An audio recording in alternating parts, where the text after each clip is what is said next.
자, 3인곡 이어서 봅시다.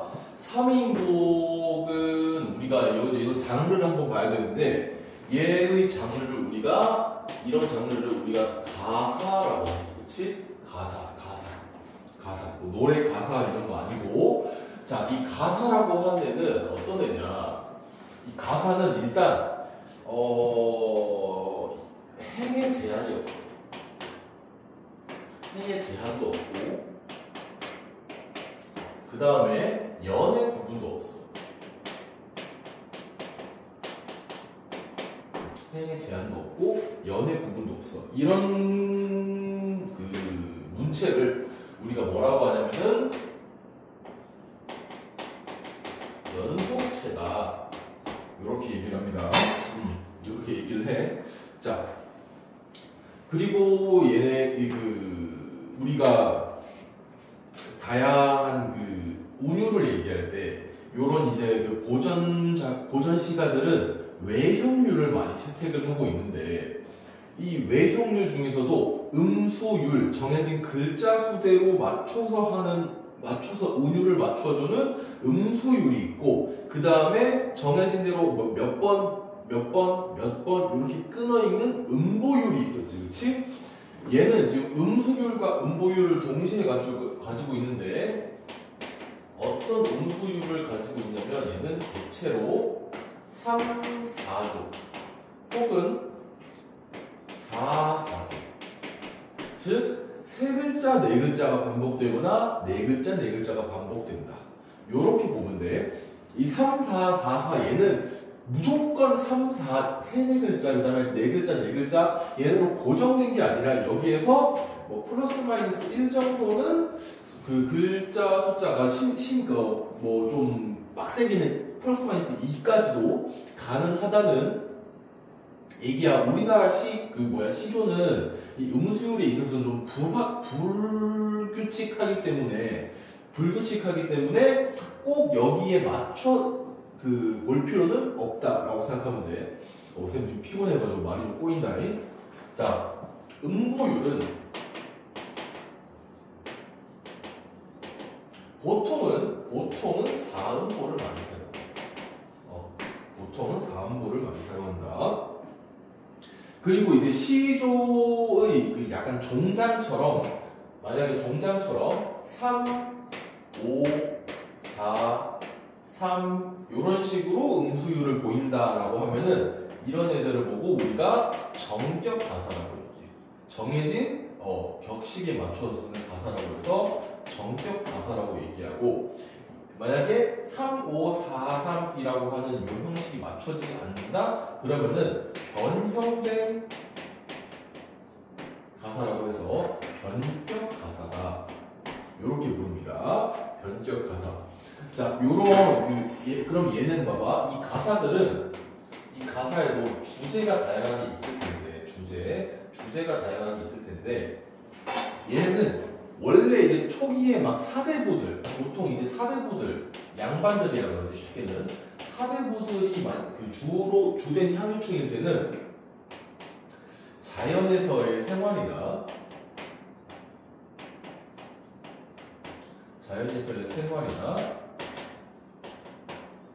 또는 뭐 연군 지정, 즉 임금에 대한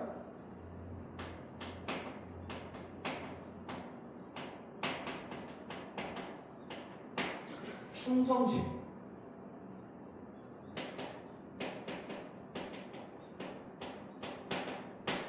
요런 걸 많이 노래를 했단 말이야. 그런데 나중에 이제 조선 후기로 넘어가면서 막 평민들 이런 애들이 향유층으로 합류하게 되면서 이것보다 훨씬 더 다양한 주제를 노래하기도 했지. 요 자연에서의 생활은 다른 말로도 요런 말로도 많이 사용하는데,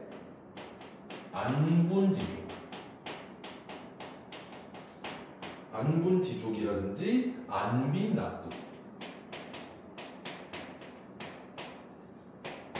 요런 말도 많이 사용하기도 해. 자, 그럼 우리 가사라는 장르에 대해서 어느 정도 파악을 했으니까 3위인곡, 정철의 3위인곡이라는 작품 이걸 한번 감상을 해봅시다. 이 정철이라고 하는 사람은 이 가사 중에서도 특히나 이 사대 부층들이 많이 썼던 유배 가사의 대표적인 사람이에요.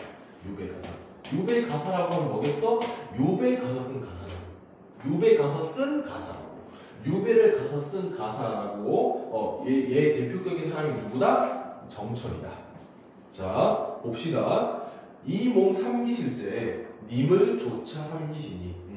내가 태어났을 때 당신을 쫓아서 생겼습니다. 당신을 따라서 생겼습니다.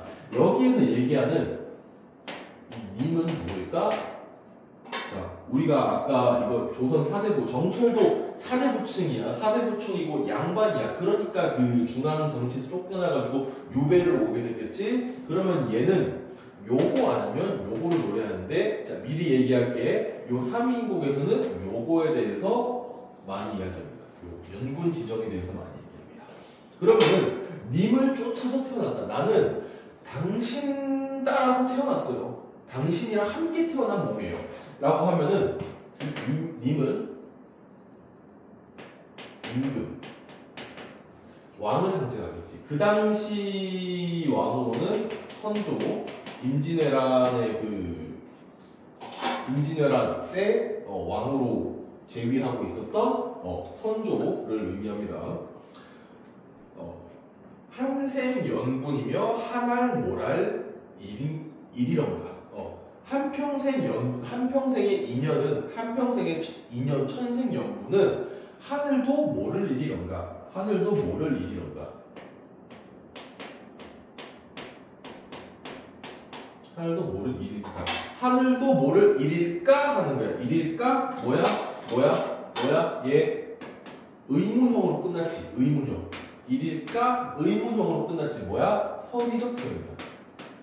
그럼 얘가 서리적 표현이라는 건, 또 서리법이라는 건, 얘가 당연히 누구나 아는 사실, 대답이 굳이 필요 없는 사실에 대해서 이야기했다는 거겠지. 그치? 하늘이 모를 일인가? 아니야. 하늘도 아는 그러한 천생연분이라는 소리다. 하늘도 아는 그런 천생연분이라는 이야기입니다. 나 하나 젊어 있고 님 하나 날 괴시니. 나 하나 젊어 있고 님 하나 날 괴시니.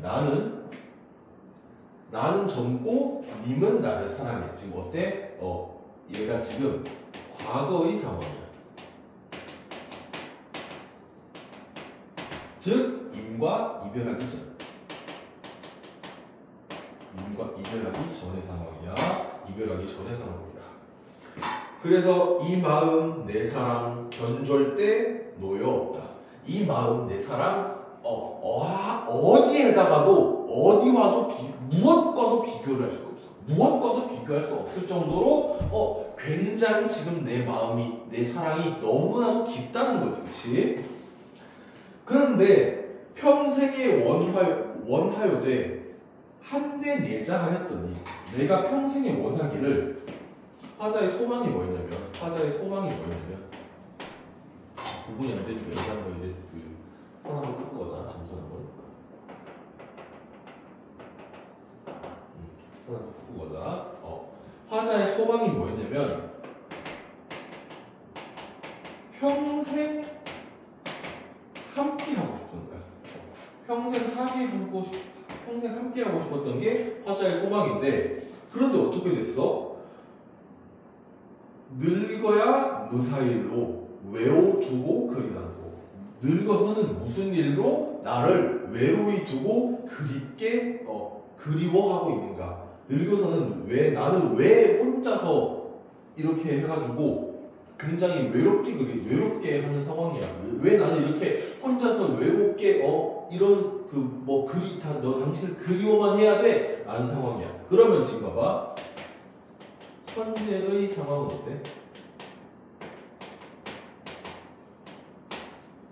현재의 상황이 어떤 거야? 이미 부재한 상황이야.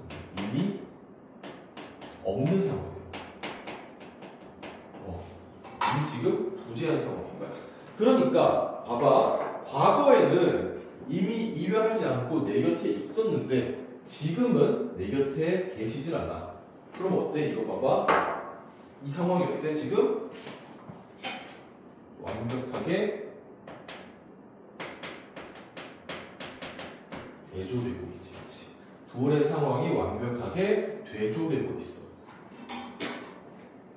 자, 엊그제 님을 매셔 광한전에 올랐더니 그 덫에 어띠하여 하계에 나려오니. 자, 과거에는 그 전에 엊그제 과거에는 뭐 하고 있었어? 님을 매셔 광한전이 뭐냐면 광한전이 뭐냐면은 얘는 달 속의 궁전이라는 뜻인데, 그러니까 지금 이제 궁전이야. 그럼 궁궐이지. 누가 있는 곳이야? 왕이 지금 있는 곳. 그러니까 내가 과거에는 왕을 모셨던 사람이야. 나는 과거에 왕을 모시고 살았어. 광한전에서 왕을 모시고 살았어. 그런데 그 덫에 어띠하여 하계에 내려오고. 지금은 어때? 하계. 인간 세상이 내려와 있어.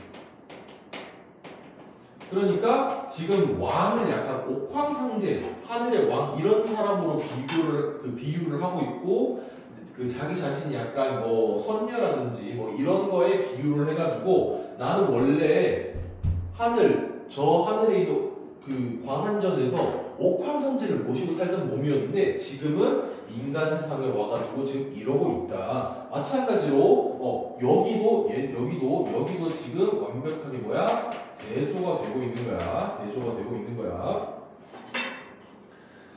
그리고 여기에서 이 인간 세상은 작가인 정철이 내려와 있는 유배지를 의미합니다. 유배지. 경기도가 아니고 그 정철이 어디로 유배를 갔냐면은 전라도에 있는 창평이라는 곳으로 유배를 갔어. 지금으로 치면 그 담양이거든. 담양에 그 대나무숲 되게 유명하고 막 담양 떡갈비 뭐 이런 거 되게, 죽통밥 이런 거 되게 유명하잖아. 아, 떡갈비 죽통밥 이게 졸라 맛있다 진짜. 얼른 끝내고 밥 먹으러 가야겠다니. 밥 먹으러 가야 돼. 자, 선생님이 밥 먹는다 그러면 지금 아침밥입니다. 지금 시간이 새벽 5시 3분, 5시 3분 정도 되는 시간인데, 얼른 끝내고 다 정리하고 뭐 앞에 있는 김밥 천국이나 이런 데를 찾아가지고 거기서 라면 한 사발을 때리고 그러고 집에 가야겠어. 자, 계속 봅시다. 그래서 과거와 현재 상황이 지금 완벽하게 대비가 되고 있다. 그래서 올적이 빗은 머리 허트런 뒤 3년일세. 올적에 나 머리를 이제 빗고 왔는데, 유배로 올 때 머리를 빗고 왔는데 벌써 내가 머리가 헝클어진 지 3년이나 되었다. 벌써 지금 임과 헤어진 지, 즉 유배를 온 지 나는 벌써 3년이나 된 몸이다 라는 거야. 연지분 인내마나 눌 위하여 고이할고. 자, 연지분 좀 여기다 적을까? 연지분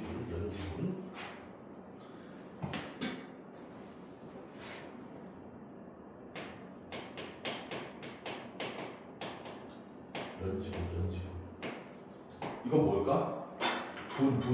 막 그 여자애들 막 화장한 거 보고 와 저 분내 봐라 분내 난다 이러잖아.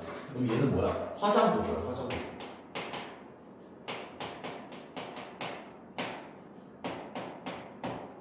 지금이야 남자들도 화장 많이 하고 다니지만 과거에 남자가 화장을 하는 거라고는 있을 수가 없는 소리야. 그치? 그러면은 자, 화장 도구가 나왔다는 거는 내가 화장 도구가 지금 있지만은 누구를 위하여 곱게 화장하고 기다릴까라는 의미를 담고 있는 거야. 자, 봐봐. 남자가 화장을 상상도 못할 시대에 화장 도구가 나왔어. 그러면 이거는 뭘 의미하는 거야? 화장은 여성이라는 걸 의미하는 거야. 자, 얘들아, 요거 착각하면 안 돼. 이 화자라고 하면은 너네가 뭐랑 제일 많이 헷갈리냐면은 시를 쓴 작가와 동일시하는 경향이 있는데 얘 동일시한 화자랑 작가는 같은 개념이 아니야.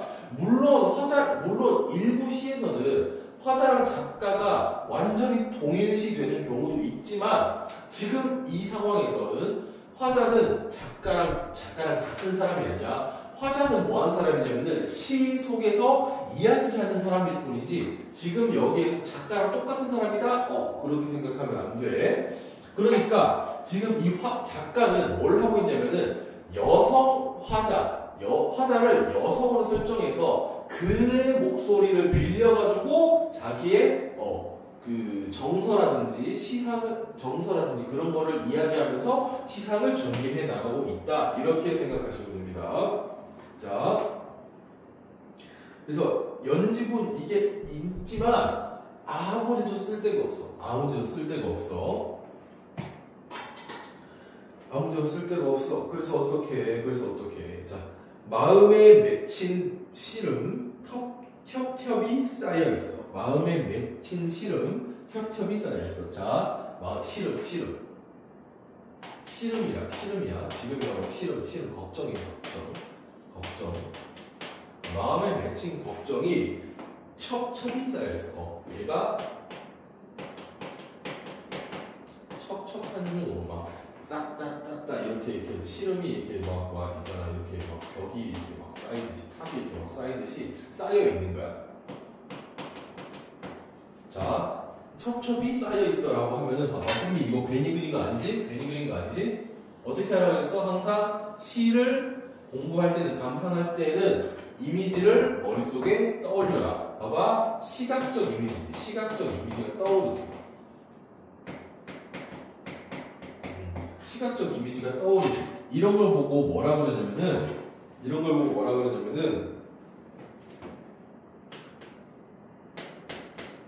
구체적이 아니고 이런 걸 보고 뭐라 그러냐면은 추상적 관념의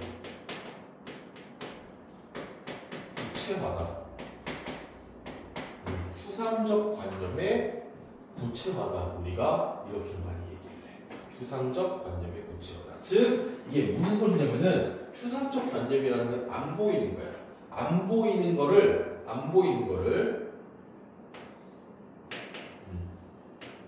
보이지 않는 것을 감각적으로 표현한다.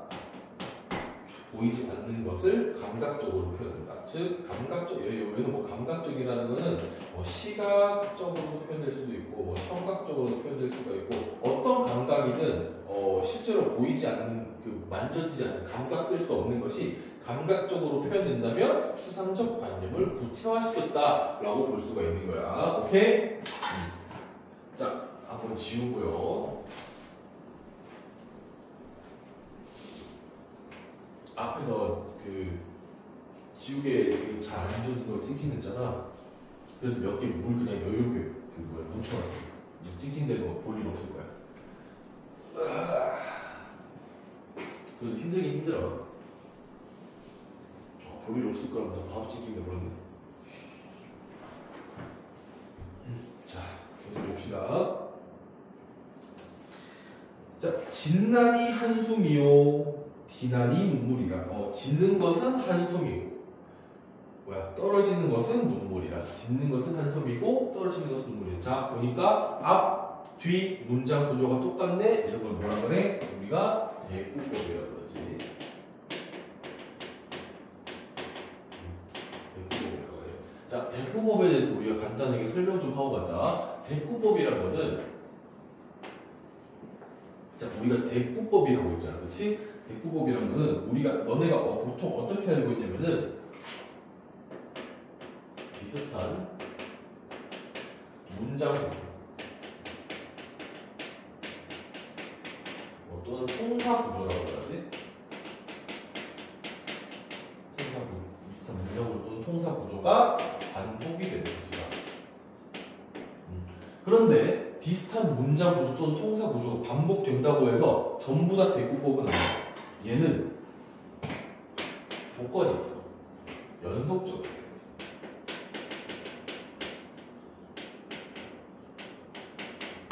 연속적이어야 돼. 연속적이지 않다면 그럼 만약에 연속적이지 않다면 대꾸법이 아니에요? 아니고 걔는 뭐라 그러냐면 그냥 비슷한 문장 구조, 비슷한 통사 구조를 반복했다라고만 이야기합니다. 자, 계속 가볼게. 인생은 유한한데 시름도 그지없다. 인생은 유한한데 시름도 그지없다. 인생의 속성은 어때? 유한해. 근데 시름도 그지없다. 그지없다는 건 끝이 없다는 소리야. 시름은 끝이 없어. 무한하다는 소리지. 둘이 어때?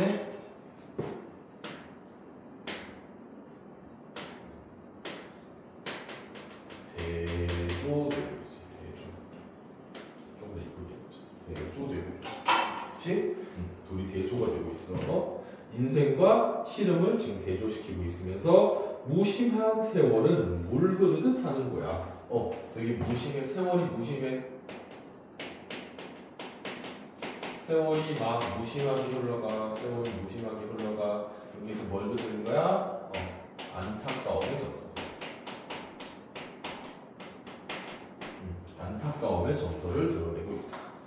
자, 계속 가볼게요. 염량이 때를 알아가는 듯 고쳐오니. 마찬가지로 염량 뜨겁고 추운 것, 덥고 추운 게 때에 맞춰서 알아서 때를 아는 듯 때를 알아서 갔다가 다시 오고 가는다 고쳐오니. 고쳐온다는 건 한 번 더 온다는 소리야. 한 번 더 온다. 그러니까 어떻게 돼?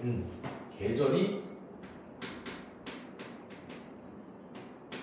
순환하고 있어. 계절이 순환하고 있어. 이거 마찬가지로 뭐야? 안타까움을 보여준다. 세월이 막 무심하게 막 흘러가. 똑같은 소리지. 무심하게 세월이 흘러가. 계절이 막 흘러가. 그래서 똑같은 소리지. 그래서 어때? 안타까워. 이거야. 그래서 듣거니 보거니 하니까 느낄 일도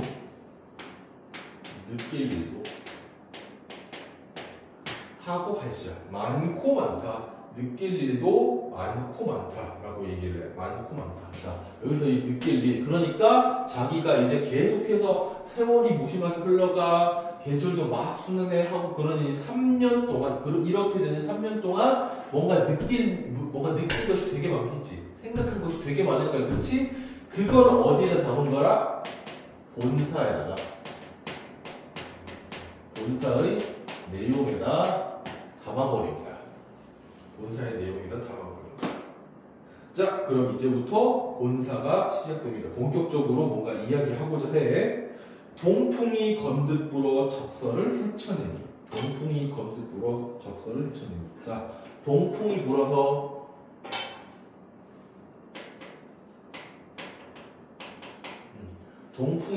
적설, 쌓인 눈을 싹 밀어냈어. 바람이 불어서 쌓인 눈 밀어내서 눈을 밀어내는 계절. 어떤 계절이야? 봄. 계절적 배경을 보여준 소재가 이 동풍. 그러니까 적설, 쌓인 눈을 싹 밀어내는 얘 동풍이 계절을 보여준 소재고,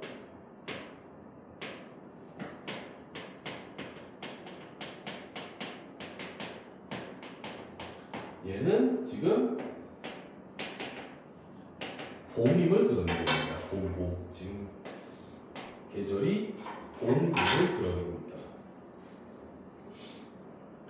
창밖에 심은 매화가 두세 가지가 피었어요. 봄이 왔어. 그래서 뭐가 있어? 매화가 피었어.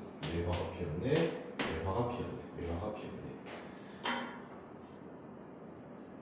근데 얘들아, 너네 혹시 있잖아. 사군자라는 거 혹시 들어봤니? 사군자. 선비의 지조와 절개를 상징하는 네 가지 식물을 뜻하는데 얘네가 어떤 게 있냐면은 난, 국, 죽. 요렇게 네 가지가 있어. 매화, 난초, 국화, 대나무. 요렇게 네 가지가 있는데 그 중 하나인 이 매화를 여기에 드러냈다는 거는 사군자의 매남국죽이 있어. 얘네가 뭘 상징한다고? 지조와 절개를 상징한다고. 지조와 절개를 상징하기 때문에 혹시 성비의 지조와 절개에 대해서도 이야기할 수 있는 거 아닐까라는 생각도 한 번쯤 해봐야겠지, 그렇지? 그럼 볼게. 창밖에 심은 매화가 두세 가지가 피었어라. 매화가 지금 두세 가지 매화가 조금씩 이제 피어나오고 있는 계절인 거야. 가뜩이나 냉담한데 암향, 매화 향기는 무슨 일일꼬? 지금 매화가 피었으니까 어떻게 돼? 매화 때문에 암향, 매화 향기가 막 피어나. 황혼의 달이 쫓아 벼밭에 비치니. 황혼의 달이 쫓아 벼밭에 비치니. 황혼의 달이 막 쫓아와. 그러니까 이제 황혼이라 그러면 어떤 때야? 약간 해가 지기 직전인데. 그러니까 너네 사진 중에 막 이런 거 본 적 있지? 이게 바다 수평선이 딱 있고 해가 한 요쯤에 걸려있어. 해가 한 요쯤에 걸려가지고 여기는 막 이렇게 여기는 이렇게 어떻게 되어 있어? 자, 여기 이렇게 막 빨갛게 이렇게 막 되어 있고,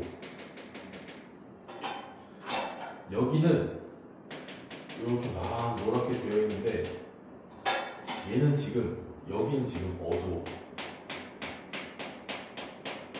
여긴 지금 밤이야. 거의 밤 된 것처럼 어두워.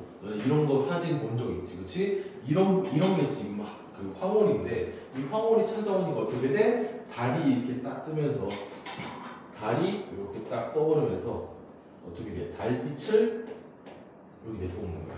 달빛을 내뿜으니까 어떻게 돼? 달빛이 창문 안으로 싹 들어와가지고 내 이불에 있는, 내 침상에 있는 이 베개에 딱 들어오는 거야. 그거 보고 뭔 생각하는 거야? 흐느끼는 듯 반기는 듯 님이신가 아니신가? 오면서 이제 달이 딱 들어오는 거 보고 뭐라고 생각하는 거야? 저게 님인가? 아닌가? 생각하는 거야. 달 뭐야? 임금이야. 보니까 계속해서 임금에 대해서 이야기하고 있네. 지금 임금에 대해서 그림을 얘기하고 있네. 그러면 이 매화는 당연히 이 지조와 절개로 해석될 수가 있겠고, 매화 향기가 지금 막 퍼져. 지금 여전히 나는 어떻다? 여전히 나는 임금에 대한 충성심을 가지고 있다라고 보는 게 맞겠네. 그치? 여전히 나는 임금에 대한 충성심을 가지고 있다라고 보는 게 맞아. 그래서 저 매화를 꺾어내어서, 이 매화를 꺾어내어서 어떻게 하고 싶다?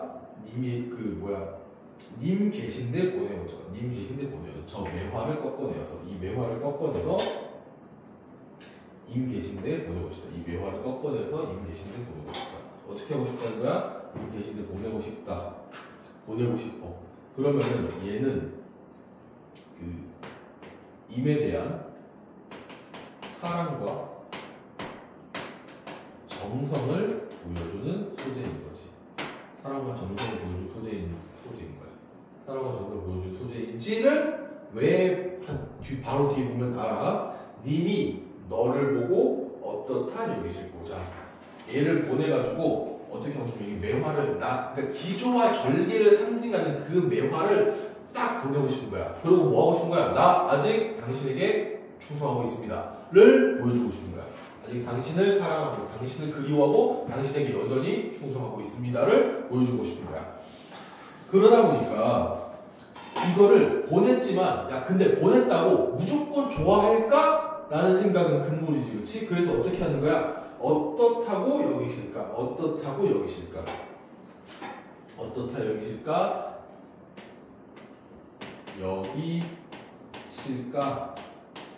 하면서 마무리했어. 봐봐. 의문형이지.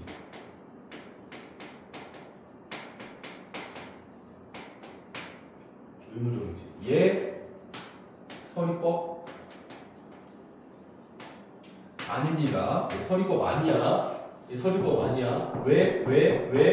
쌤이 서리법은 어떤 경우만 적용되는 거라고 했어? 서리법은 누구나 아는 사실을 질문으로 하거나 아니면은 완벽하게 확신할 수 있는 상황에서 서리법을 쓴다고 했어. 근데 지금 봐봐. 어떻다고 여기실까?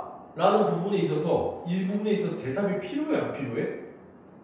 필요해. 지금 얘는 대답이 필요한 거야. 어떻다고 여기실까라는 질문에 그거 보고 임금께서 네 충성심을 알아주실 거야 라는 대답이 얘는 지금 듣고 싶을 거야. 그치? 근데 거기에 대한 확신이 없어.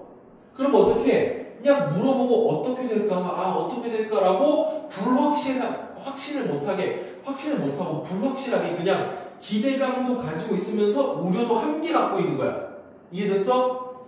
그래서 얘는 서리법이 될 수가 없어. 그냥 의문형 동결 어민을 사용해서 자신의 기대감도 드러내고 우려도 드러내고 있는 거야. 이해됐어? 오케이? 자, 계속 갑니다. 이제는 꽃이 지고 새 잎이 나니 녹음이 깔렸는데 녹음이 깔렸어.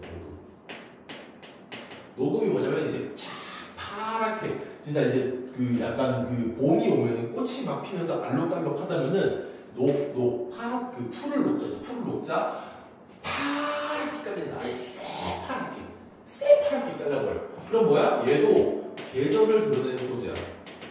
계절적 배경을 드러내는 소재인데 얘는 계절적 배경을 드러내는 소재인데 어떤 계절? 얘는 이제 여름이야. 너무나도 파래서 얘는 지금 여름이야. 이제는 여름이 왔어. 봐봐. 아까 얘기했던 이 계절의 순환이 계속해서 지속되고 있지? 이 계절의 순환에 따라서 시상을 전개하고 있다라고 보면 돼. 계절의 순환에 따라서 시상을 전개하고 있다. 이 녹음이 싹 깔리니까 어떻게 돼? 나위도 적막하고 슈막이 비어있다. 비단미장. 나위. 이 나위도 깔려있고 수놓은 장막이 비어있어. 자, 얘들아, 이 나위라고 하는 건 뭐냐면은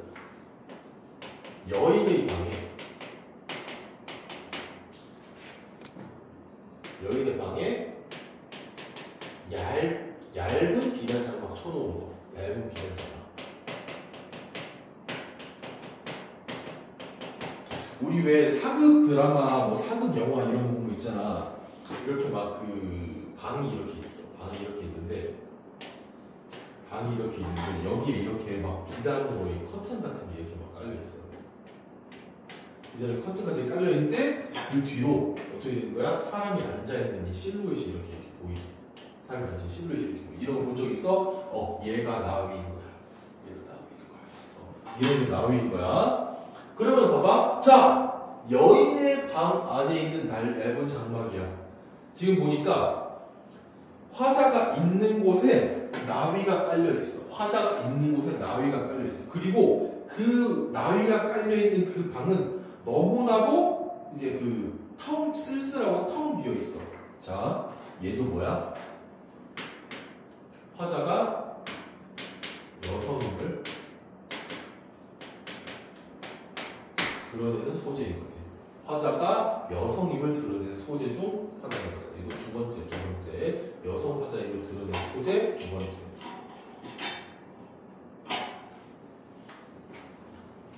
그리고 그래서 이 나위라든지 장막이라든지 그런 게 텅 비어 있으면서 어떻게 돼? 여기에서 쓸쓸하다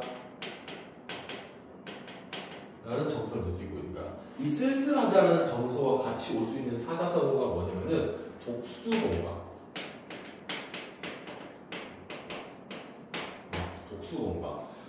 혼자서 빈 방에 앉아있다. 혼자서 빈 방에 앉아있다라고 하는 독수공방이라는 사자성어도 같이 쓸 수 있다. 그래서 이렇게 막 하는 거 어떻게 부용을 걷어놓고 공작을 둘러놓으니 부용을 걷어놓고 공작을 둘러놓으니 자 이렇게 쓸쓸하고 막 독수 공부하고 있으니까 어때? 어떻게든 분위기 전환을 해야 돼. 분위기 전환을 해야 돼. 그래서 이 분위기 전환을 위해서 뭘 하고 있는 거야? 공간의 변화를 시도하고 있는 거야.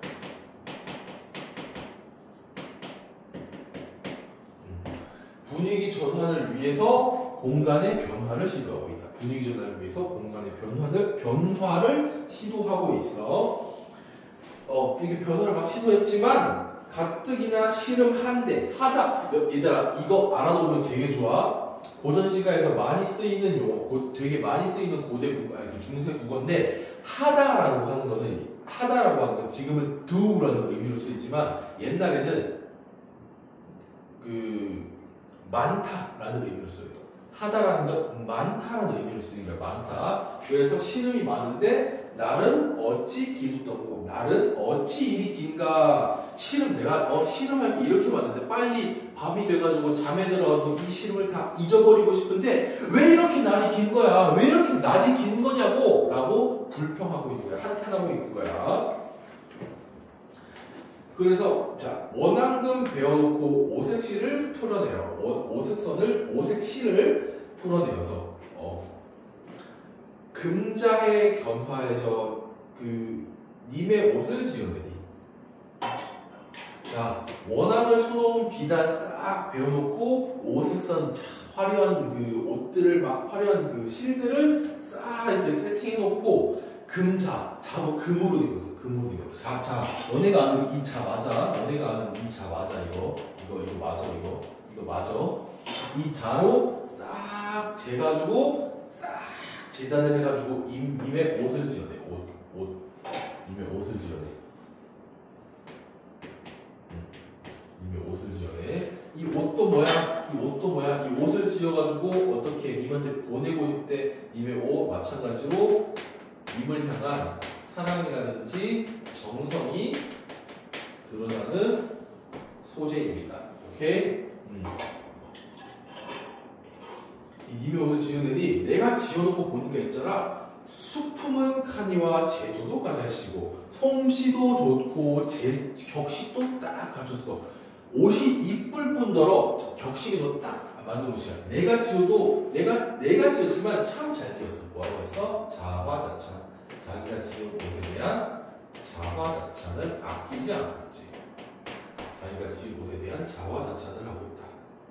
그러면서 어떻게 이 옷을 포장을 하는데, 이 옷을 보내려고 포장을 하는데 산호수지게라든지 아니면은 배곡으로 만든 상자, 배곡함.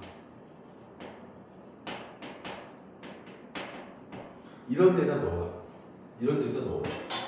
굉장히 장식을 화려하게 장식하는 거야.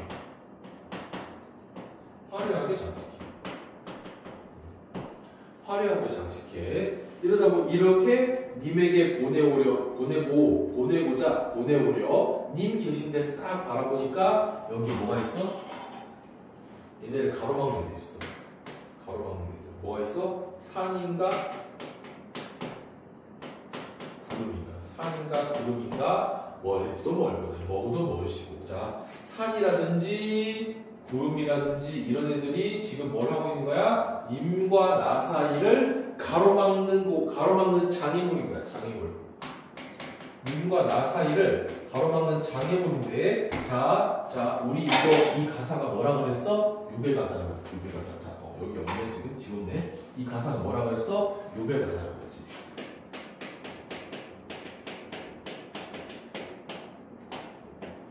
자 근데 이 유배가사는 보통 되게 억울한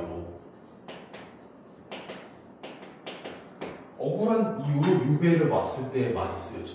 억울한 이유로 유배를 왔을 때 많이 써진다고. 그러면은 이 억울한 일이 발생한 그러니까 누군가의 모략이라든지 누군가의 이간질이 있었다는 거잖아, 그렇지? 그러면은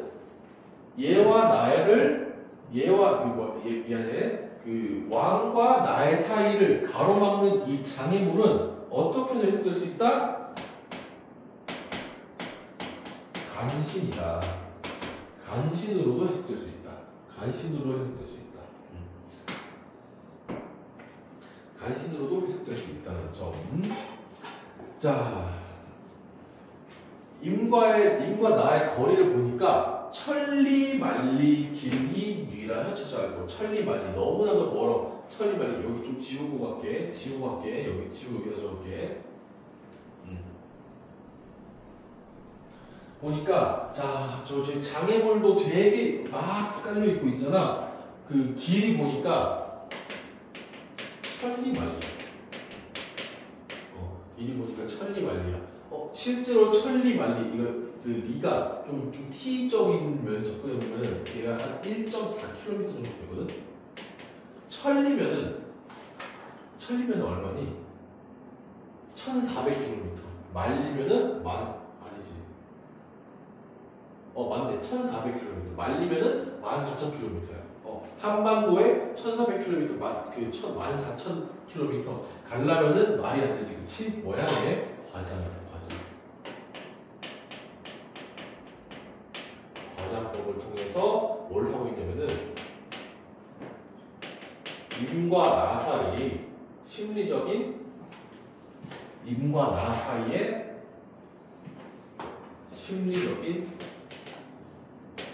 거리감을 드러낸다. 임과 나 사이의 심리적 거리감을 드러낸다라고 이야기하면 돼. 그래서 니거든 도착하거든 열어두고 나인가 반기실까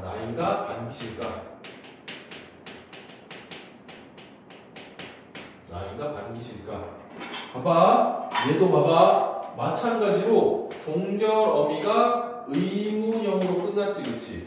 종결어미가 의문형으로 끝났어. 의문형으로 끝났는데 끝났다고 해서 다 서리가 아니라고 했지, 그치? 마찬가지로 얘도 뭐야? 나인가 반기실까 안 반기실까 확신이 없는 거야. 확신이 없어. 그럼 얘는 서리가 아니야. 그냥 뭔가야? 의문형 그냥 표현으로 의구심과 기대감을 동시에 표현하는 거야. 의구심은 어떤 부분에서 내가 그래도 이렇게 유배 와가지고 염치 없이 님한테 이런 거 보내도 되나? 안 바뀔 것 같은데 라는 의구심과 아니야. 내가 그래도 소시적에 얼마나 충성했는데 난 지금도 너무나도 지금 충성스러운 신하야. 나를 잊었을 리가 없어. 나를 반기지 않을 리가 없어 라는 기대감. 요게 공존하고 있는 거야.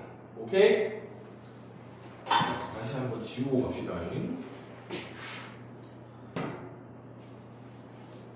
하다 보니까 지우는 것도 그냥 하나의 재미인 것 같아. 싹싹 잘. 봐봐. 여기 새 거로 갈아 키우면 그냥 싹 잘 지웠잖아.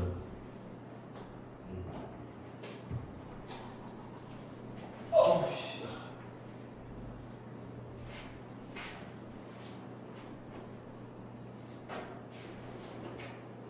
너네가 이걸 있잖아, 얘들아. 무턱대고 막 외워서는 안 돼. 무턱대고 외워서는 안 되고, 쌤이 아까 막 그 서리법이 왜 어떻고, 대꾸법이 어떻고, 막 이런 걸 얘기한 것처럼 있잖아.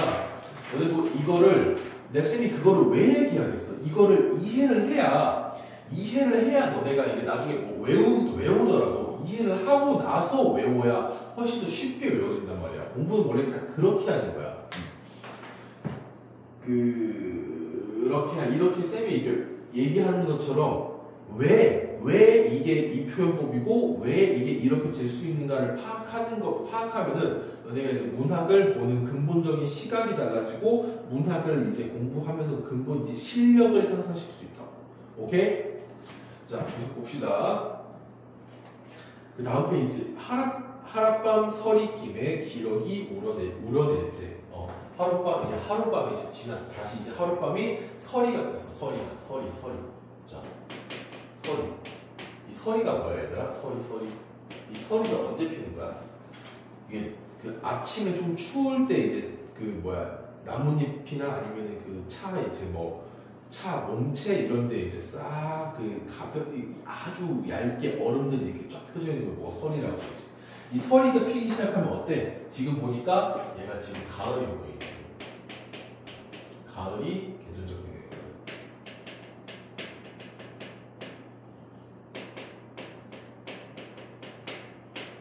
그리고 기러기도 오네, 기러기도 오네, 기러기 철새야, 기러기 철새야, 그렇지? 기러기 철새니까 가을이 될 때쯤 싹 이렇게 남쪽 따뜻한 나라로 날아간 거예요.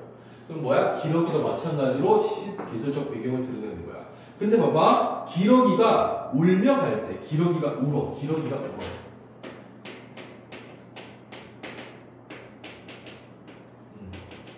기러기가 울어. 기러기가 운다는 건 무슨 소리냐면, 자, 얘도 울고 있어. 나도 어때? 나도 지금 너무나도 슬프고 그리워서 울고 싶어. 울고 싶어. 너무나 슬프고 그리워서 울고 싶어. 그럼 얘는 감정이입의 대상.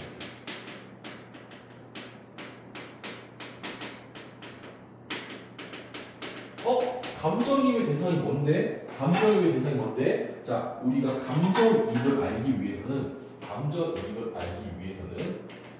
객관적 상관물에 대한 이해가 먼저 필요해. 감정이입에 대해 알기 위해서는 객관적 상관물에 대한 이해가 먼저 필요한데, 이 객관적 상관물이라는 건 뭐냐면은 화자의 정서 표현을 위해서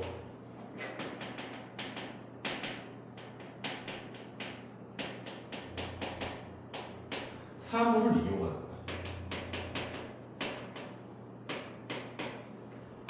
화자의 정서 표현을 위해서 사물을 이용하는 걸 보고 객관적 상관물이라고 해. 즉, 여기에 이용된 사물이 화자의 정서 표현을 위해 이용된 이 사물이 객관적 상관물인 거지. 오케이? 얘가 이 사물이 객관적 상관물이다. 그러면은 감정이입은 뭐냐면은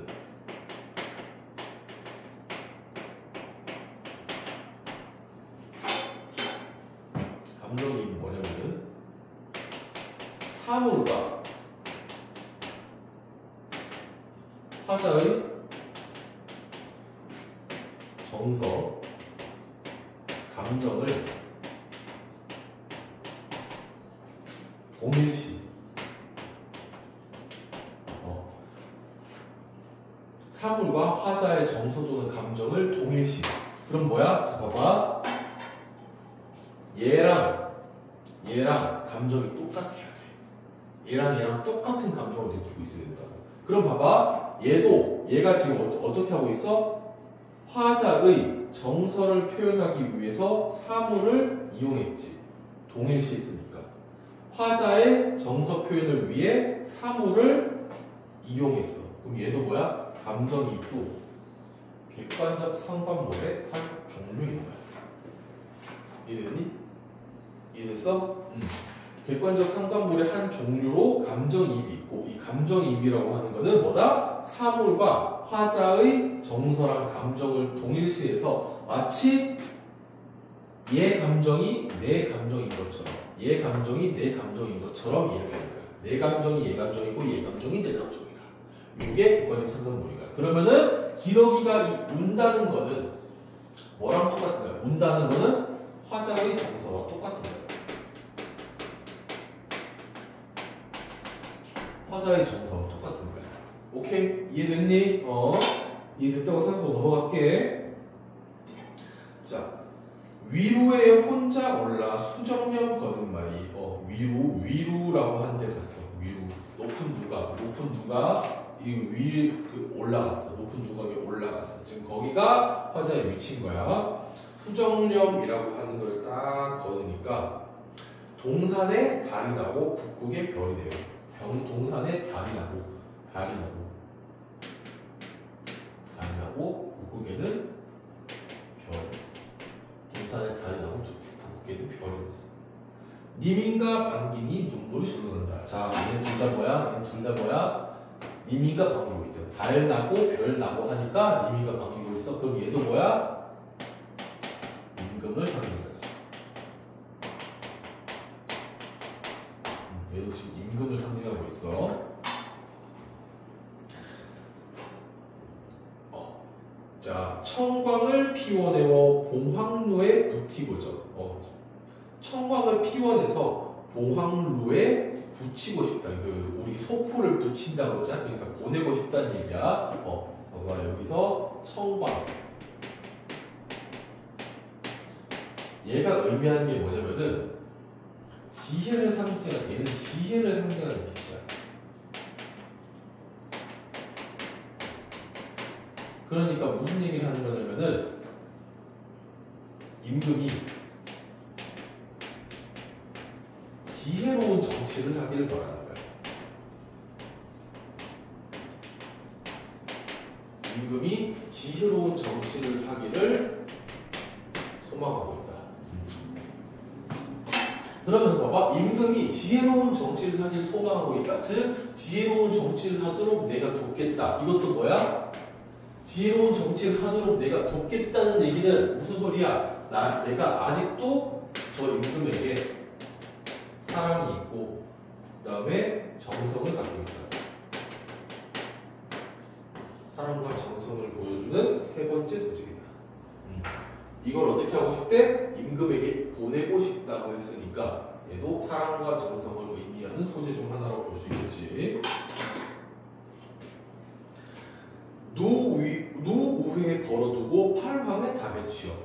누가 위에 걸어두고 팔황, 온 세상이 싹 다 비춰서, 뭐를 청황을 싹 다 비춰서 어떻게 한다? 심산궁곡 점낫같이 맹조서. 심산궁곡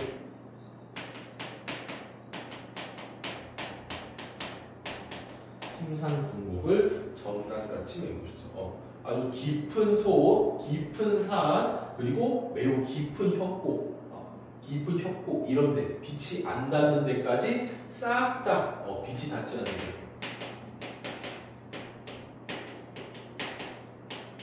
빛이 닿지 않는 곳까지 싹 다 비춰달라. 자, 이 심산궁곡에는 그 두 가지 중의적인 의미가 있어. 첫 번째, 일단 임금의 지혜로운 정치가 세상에 널리 퍼지길 바래. 그럼 뭐야? 여기는 힘들게 사는 백성들을 생각해달라. 힘들게 사는 백성들을 생각해달라. 두 번째는 얘네 생각하는 것도 좋지만 나도 좀 생각해달라. 나.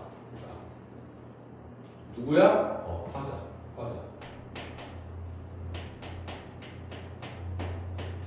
화자가 있는 것을 좀 생각해달라. 여기도 좀 생각해달라. 이것도 생각하고 이것도 생각하고 그렇게 해가지고 나도 좀 백성들도 좀 구원하고 나도 좀 꺼내주고 일석이조 좋잖아 이거야. 오케이? 자, 그 다음에 이거 좀 지우고 가자. 여기도 지우고.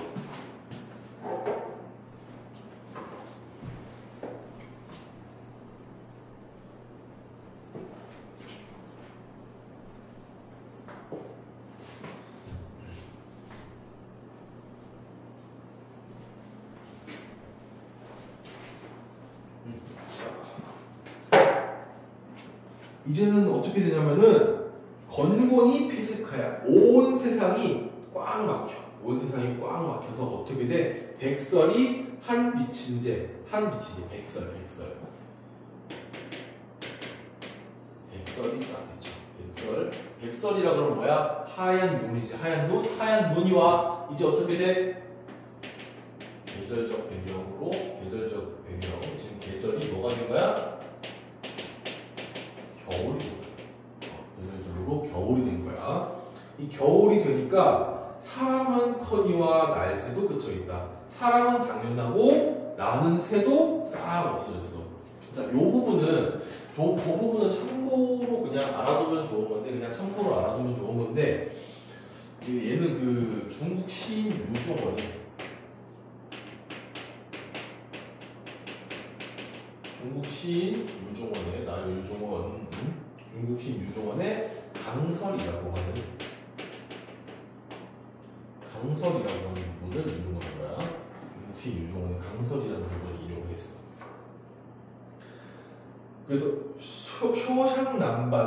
쇼샹난반도 치옴이 이렇거든.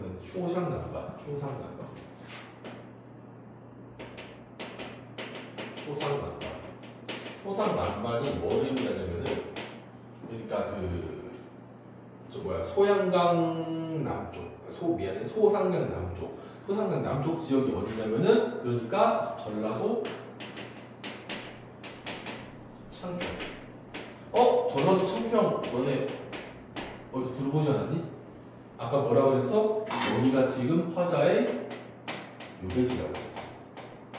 그러니까 지금 내가 살고 있는 유배지도 이 정도인데, 자, 이 전라도 창평, 그러니까 전라도 담양이 어느 정도 있냐면 이건 아닌데, 난 지금 한반도 지도를 그리려 했던 거거든.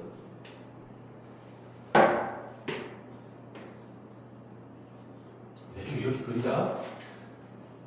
그러니까 여기가 뭐 전라도, 경상도 뭐 이렇잖아, 그치? 충청도, 강원도, 뭐 그 경기도 이렇다 치자, 이렇게 남한이라고 치자. 그러면은 전라도 창평이 여기쯤 있다면은 여기쯤 있어. 서울이 여기 있는 거야. 봐봐, 훨씬 더 남쪽이지, 그치? 훨씬 더 남쪽이면 어떻게? 좀 더 따뜻해. 그런데 지금 이런 것도 추위가 이 정도야. 추위가 되게 이 정도야. 추위가 이런데 옥루고처가 뭐야? 옥루 높은 곳, 즉 왕이 계신 곳. 어디야? 여기.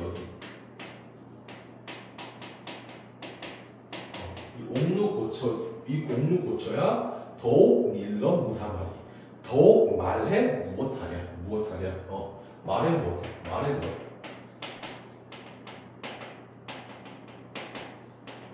말해 뭐해? 말할 필요도 없다 이거지. 그만큼 더 북쪽이니까 졸라 춥다 이거야. 자, 말해 뭐해? 얘는 자, 얘도 의문형이야. 그럼 얘는 서리법인지 아닌지 지금 너네가 판단해. 서리법인지 아닌지 너네가 판단해봐. 자, 3, 2, 1. 서리법인지 아닌지 너네가 판단해보면 얘는 서리법이 맞습니다. 왜야? 왜? 얘는 답이 필요가 없어. 대답이 필요가 없다고. 왜? 여기도 이렇게 추운데 당연히 여기도 춥겠지라고 화자가 이야기하고 있는 거잖아. 그렇지? 이 질문에 대해 대답이 전혀 필요가 없었어. 그래서 말해 뭐해 의문형으로 끝나면서 얘는 대답이 필요 없는 서리법인 거야. 자, 양춘을 붙여내어 님 계신 때 쏘이고죠. 자, 이래서 되게 추워. 그렇지? 그래서 뭘 보내고 싶은 거야? 양춘을 붙여내요. 양춘. 그러니까 뭐야? 봄 기운.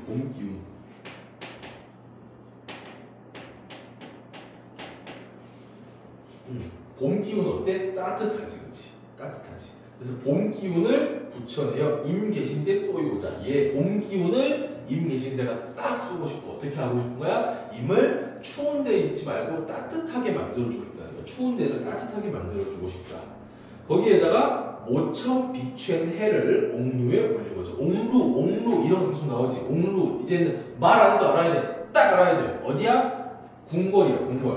그래서 내 초가집에 비친 해를 옥루에 보내고 싶어. 자, 이런 애들 다 어떤 애들이야? 임금이 이미 되게 춥게 살고 있을 것 같으니까 이거를 보내고 싶은 거야. 마찬가지로 얘네도 사랑과 정성이 드러나는 부분이지. 사랑과 정성이 드러나는 부분. 임에 대한 사랑과 정성이 드러나는 부분이다. 자, 그래서 쭉 보면 다시 뒤로 보면은 홍상을 님이 차고 취슈랄 반만 걷어. 붉은 치마를 여미어 입고 푸른 소매를 반만 걷어. 홍상. 얘가 붉은 치마래. 치마? 뭐야 이거? 화자는 여성임을 보여주는 세 번째 도전이겠지. 자, 계속 이렇게 막 화자가 여성임을 알려주는 소재가 계속 나오지. 근데 있잖아. 왜 굳이 화자를 여성으로 만들어놨을까? 왜 굳이 화자를 여성으로 만들어놨을까? 여성 화자를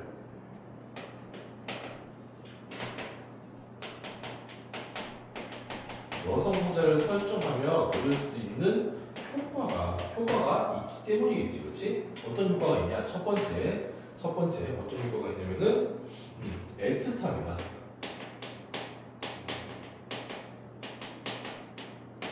절절함. 이런 감정은 어때? 효과적으로 드러낼 수 있다. 애틋함이나 절절함 같은 감정을 효과적으로 드러낼 수 있다. 이런 감정들은 약간 뭐라 그래? 남자가 표현하는 것보다 여자가 표현하는 것이 훨씬 더 감정이 풍부하게 나오지, 그렇지? 다음 두 번째, 정서를 심화시키고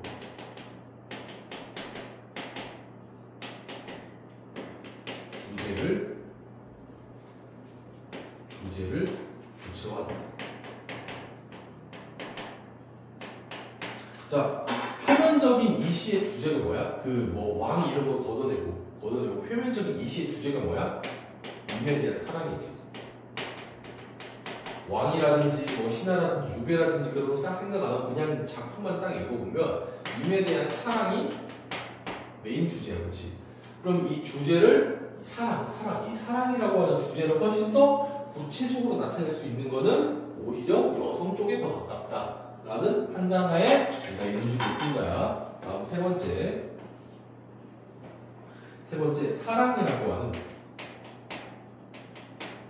사랑이라고 하는 건 뭐야? 보편적인 감정이지. 이 보편적 감정에 호소를 해. 원래 있잖아, 사람한테 이제 감정에 호소하면 굉장히 잘 통하잖아, 그렇지? 감정에 호소하면 굉장히 잘 통해. 그래서 어떻게 돼? 보편적 감정에 호소해가지고 독자의 공감을 이끌어낸다. 자, 여성으로 화자를 설정해서 얻는 효과는 이런 것들이 있습니다. 오케이? 자, 계속 가볼게요. 일모수듀의 햄가림도 화두하자. 더물력 대나무에 딱 기대가지고 이러고 있으니까 어때? 지금 생각이 되게 많아. 그래서 다란해 수이디어 긴밤을 고쳐앉아. 다란해 짧은 해야 짧은 해가 금방 지고 이제 겨울이니까 어때? 낮이 짧아서 금방 지고 이제 긴 밤에 고쳐 앉아 꼿꼿이 앉아가지고 생각을 딱 해보니까 청등 걸어둔 곁에 파란 등을 걸어둔 곁에 전공후 즉 악기를 딱 놔두고 꿈에나 님을 보려 턱받치고 기대어 서 있습니다. 자, 이래가지고 보고 싶다. 이러고 있는 거야. 계속 이러고 있어. 앙금도 차고 찰샤 이 밤은 언제 쓸고 원한 금침. 자, 이불이야. 그 침구류야. 지금 잘라고 딱 누웠는데 침구류. 그러니까 이게 쓸쓸해. 추워. 너무 겨울인데 사람도 없어. 나 혼자 있어. 너무 추워. 그 뭐야? 쓸쓸함이지. 쓸쓸함. 아까 쓸쓸함과 같이 쓸 수 있는 사자성어 뭐 있다고 그랬어? 독수공방. 쓸쓸함이라든지 독수공방도 아주 잘 나타나고 있다. 자, 이제 마지막 결사 부분으로 넘어가지. 결사 부분으로 넘어갈 때 결사 부분이니까 한번 지우고 갑시다.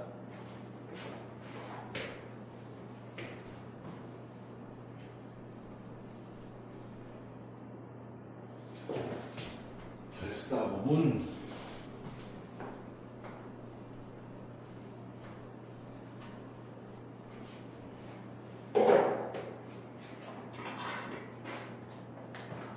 자, 하루도 12대, 한 달도 30날. 자, 하루는 12대.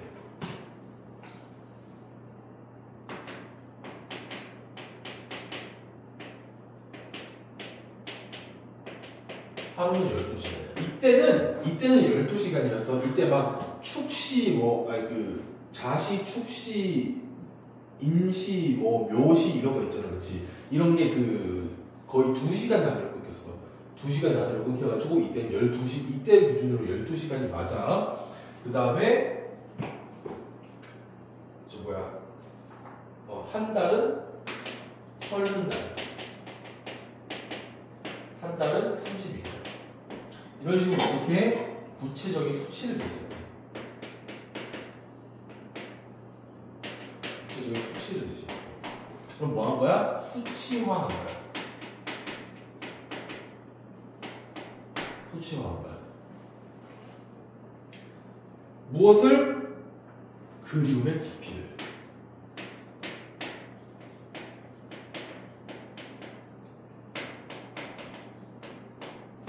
하루 12시간 기다리기, 하루 12시간 못 보는 것도 힘들고, 한 달은 30일, 한 달 30일 기다리는 것도 힘들어. 그래서 이런 식으로 수치화를 시켜가지고 내가 지금 이만큼이나 그리워하고 있다라는 거를 보여주고 있는 거야. 이 수치화하면 어떻게 돼? 수치화에서 그리움의 깊이가 강조되는 거지. 그리움의 깊이가 강조된다. 적은 덧 생각 마라 이 시름 니자니 마음에 맺혀 있어 골수에 깨쳐진 니자. 잠깐이라도 생각 안 하려고 이 시를 막 이 시름 쫙 잊으려고 해. 잠시라도 생각 안 하면은 이 걱정이 싹 사라지겠지 하는데 얘는 결국에 마음에 맺혀 있어. 요 마음에 맺혀가지고 골수에 뼈 깊이 사무쳤어. 무엇이? 거기 쌤이 여기 적지 않을까? 저 밑에 적어놔. 무엇이 사무쳤어? 그리움이 싹 내 뼛속까지 사무쳐 있는 거야. 그리움이 뼛속까지 사무쳐가지고 어떻게 돼? 그리움이 뼛속까지 사무치니까 편작이 열희오다 이 병을 어디야? 자, 이건 적어볼게.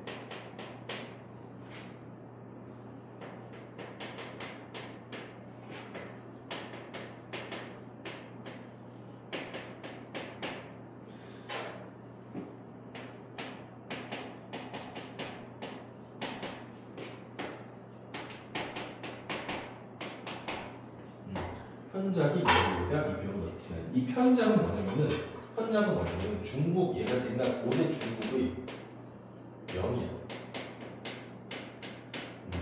고대 중국의 명이야. 고대 중국의 명의가 10명이나 와서도 10명이 와도 이 병을 어찌하리 의문형이지 어찌하겠느냐. 의문형이지 이 병을 어찌할 수 있다는 얘기야 없다는 얘기야? 없다는 얘기야. 대답 필요 없지. 이것만 봐도 무슨 얘기하는지 알겠지. 이게 뭐야? 서리법이야. 자, 그런데 이런 대단한 명의가 10명이 와도 내 병 못 고쳐. 10명이 와도. 실제로 10명이 와도 보면 못 고칠 수도 있고 그렇겠지. 그치? 10명이 와도 이 병 못 고쳐. 과장. 오케이? 10명이 와도 이 병 못 고친다? 과장이야, 과장. 그래서 어와 내병이야. 어와는 여기서 감탄사야, 감탄사. 그냥 아무 의미 없는 감탄사. 뭐 이거랑 똑같은 거야. 내 병이야. 이님의 탓이로다. 내 병은 내가 이렇게 아픈 거는, 마음이 아픈 거는 당신 탓이에요. 님의 탓이에요. 님 누구야? 왕이지, 왕.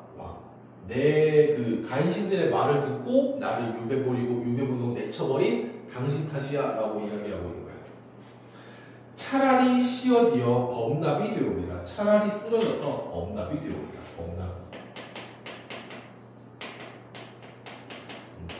범납이 되오리라. 얘는 호랑나비야. 차라리 죽어서 내가 나비가 되어버리고 싶다. 그 나비가 되어가지고 어떻게 하는데 꽃나무 가지마다 간대족족 앉았다가 꽃나무 가지마다 간대족족 앉았다가 향 묻힌 날개로 님의 옷에 옮기리라. 얘가 이렇게 돼가지고 향을 묻혀. 여기 향을 묻혀가지고 어떻게 입을 옷에 묻혀. 향을 임의 옷에 묻히면 무슨 소리야? 내가 이만큼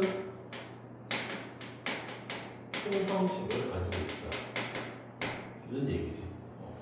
이 향을 이 향을 나한테 묻히고 싶다. 내가 아직도 당신에 대한 충성심을 가지고 있어. 따라서 이 충성심을 당신의 옷에 묻혀가지고 내가 여전히 당신을 충성하고 있다는 것을 당신이 알게 만들 것이다. 라는 얘기입니다.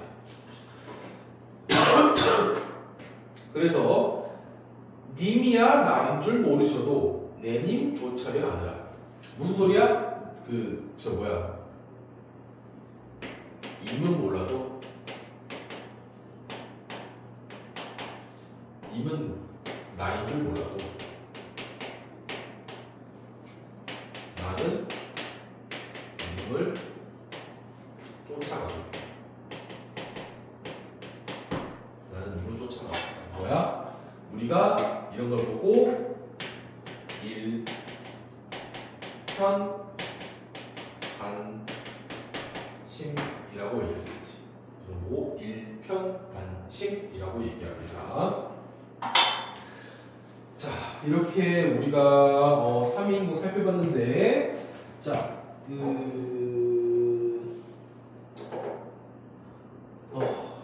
정도로 마무리하면 될 것 같아. 자, 여러분 공부 잘 하시고, 자, 계속해서 뒤에 있는 다양한 작품들 쭉 이어서 보겠습니다. 한번 지우고 끊고 나서 갈게요.